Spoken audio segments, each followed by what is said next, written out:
Yo, what's going on, guys? The Indo Nerd checking in one more time. Yeah, it's a long weekend. Today is Victoria Day, celebrating the Queen's birthday, you know what I'm saying? But we're celebrating action figures, vintage, retro collectibles. So I've had a lot of time, downtime just chilling on the long weekend. I thought I would catch up on a video for some action figures that I had delivered about a week and a half ago, and I'm really stoked. Big shout out to Super 7 for putting these freaking things out. They are amazing. That's all I can say. They really are. So this is the long-awaited, much-anticipated Powers of Grayskull line.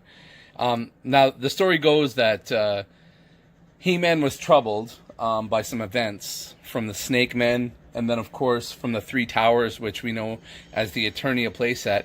So he seeks out some help from Sorceress, and she takes him back in time to pre-Eternia, if you will, where the villagers are being attacked by the Snake Men. However, Sorceress says, no, you can't intervene. It will change history. So eventually, Skeletor, our buddy Skeletor, this dude right here, he finds a way to go back into time, and, he says to King Hiss and the other Snake Men that I'm an ally, so you guys need me. So they hop on Tyrannosaurus Rex and Turbodactyl and launch an attack, where Sorcerer says, okay, He-Man, you go do your thing. You thunder punch those mofos. So this is basically the story. So Eldor, he is one of the Eldors, as they say, and he sees a hero, no pun intended, well, pun intended, sure, why not? He rescues Hero, essentially, from a virus that he's suffering from, and then I believe he gives him a super power, or gives him superpowers, and Hero becomes the most powerful wizard in the universe. So eventually He-Man goes to fight Skeletor and the Snake Men, and the mini comic story goes that Hero interjects and uses a serious power that He-Man's never seen before, and the Sorceress basically tells him that this is a hero with powers. They don't say much else. Now, this line was planned for 1987, and only a few figures actually made it to store shelves. Of course, the three dinosaurs, Bionatops, Turbodactyl, and Tyrannosaurus Rex. Tyrannosaurus Rex, there we go, I think I said it right this time around.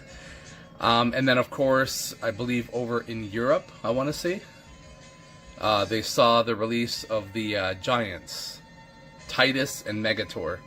So Hero was showcased in a magazine, but he never came to fruition.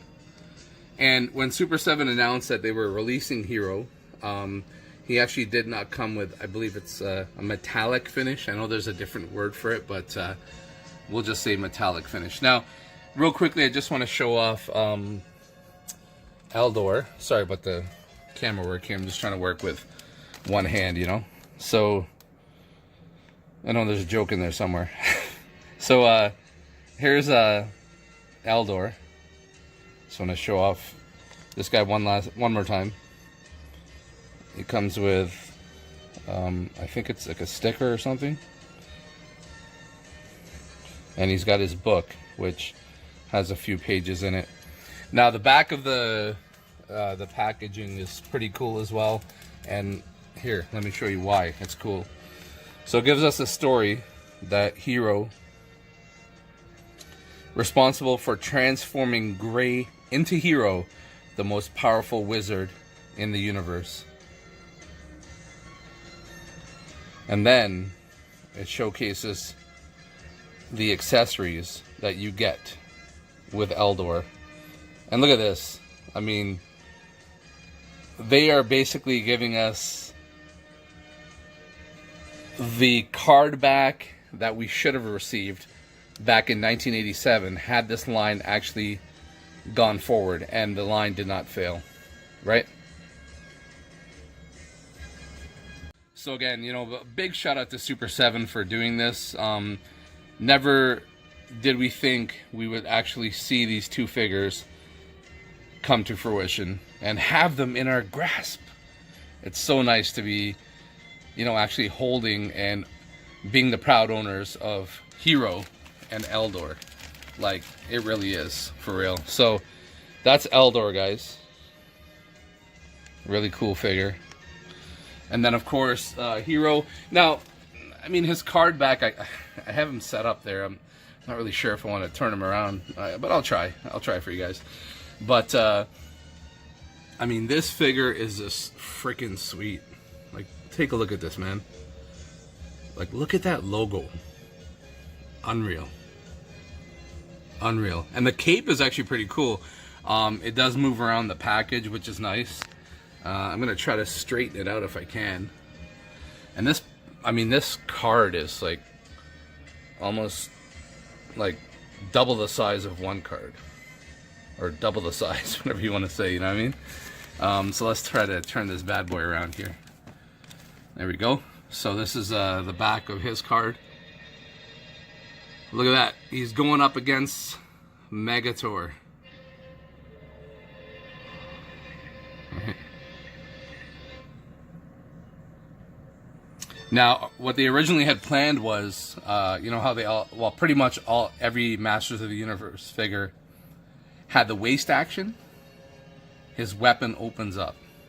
That's what they were planning back in the day, as the story goes, and this one holds true to what they had envisioned, you know, almost 3 decades ago. Well, it probably is over 30 years ago now. So, you know, once again, this is probably the 3rd time that I'm saying this, but thank you to Super 7. I know it's a love-hate relationship with that company for various reasons, quality control, you know, and sometimes price, I guess. The new Snake Mountain, a lot of people complaining about the price. It is what it is, I guess. But, you know, again, just wanted to say thank you to them for releasing Hero. He looks phenomenal. At first, he did not have the metallic paint when they actually announced that he was coming out along with Eldor. But they went back and they changed that. And I will be buying a second Hero. That's for sure. So, again, this is just a part of our childhood.